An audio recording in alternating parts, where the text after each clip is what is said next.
జిహ్వేరసగ్నే మధురప్రియత్వం సత్యం హితం త్వా పరమం వదామి ఆవర్ణయేధా మధురాక్షరాణి గోవింద దామోదర మాధవేతి. శ్రీమాత్రే నమః. శ్రీ గురుభ్యో నమః. శ్రీకృష్ణ భగవానుడు అనుగ్రహించినటువంటి అద్భుతమైన భగవద్గీత శ్లోకాలలో ఉన్న అర్థాలను మనం సరళమైన భావంతో వరుసగా అనుభవిస్తూ వస్తున్నాం. అందులో 2వ అధ్యాయం సాంఖ్యయోగం.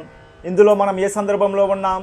శ్రీకృష్ణ భగవానుడు అర్జునుడికి ఆత్మతత్వం గురించి వివరిస్తున్న సందర్భంలో ఉన్నాం. ఏవండి, శ్రీకృష్ణుడు ఈ ఆత్మతత్వం గురించి విశేషంగా వివరిస్తూ వస్తూ ఉన్నాడు. వేరే టాపిక్లోనికి శ్రీకృష్ణ భగవానుడు ఎప్పుడు వెళ్తాడు అని మీరు అడుగుతారేమో. ఈ జీవాత్మ గురించి అంత తొందరగా అర్థం కాదు. కాబట్టి ఈ జీవాత్మ గురించి విశేషంగా శ్రీకృష్ణ భగవానుడు అర్జునుడికి వివరిస్తూ ఉన్నాడు. ఈ శ్లోకం 25వ శ్లోకంలోనికి మనం ప్రవేశిస్తున్నాం. ఈ శ్లోకంతో జీవాత్మ గురించి చెప్పడం పూర్తవుతుంది. శ్రీకృష్ణ భగవానుడు వివరిస్తూ ఉన్నాడు. ఇది 25వ శ్లోకం. అవ్యక్తోయం అచింత్యోయం అవికార్యోయం ముచ్యతే తస్మాదేవం విదిత్వేనం నాను శోచతు మర్హసి. అంటే ఓ అర్జున, మన కంటికి కనబడేటువంటి ఈ పంచేంద్రియాలను ఉపయోగించి ఏ వస్తువునైనా మనం ముట్టుకోవచ్చు, చూడవచ్చు. కానీ ఇదే పంచేంద్రియాలు చూడని ఆ జీవాత్మను మనం ముట్టుకోలేము, చూడలేము. అర్జున, జీవాత్మ అన్నది కనబడదు. అటువంటి జీవాత్మను మనం ఈ పంచేంద్రియాలతో మనం తాకలేము, చూడలేము.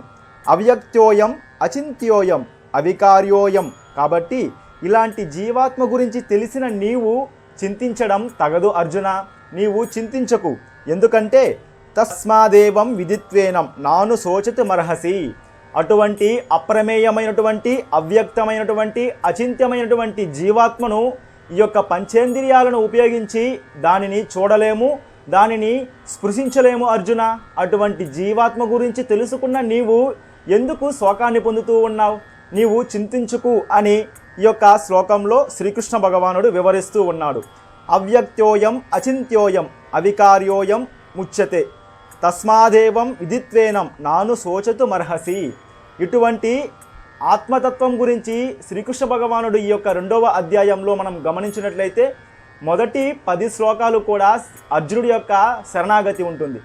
తరువాతి 11వ శ్లోకం శ్రీకృష్ణ భగవానుడు ఓదారుస్తూ అర్జున బాధపడుకు అని వర్ణించినటువంటి శ్లోకం.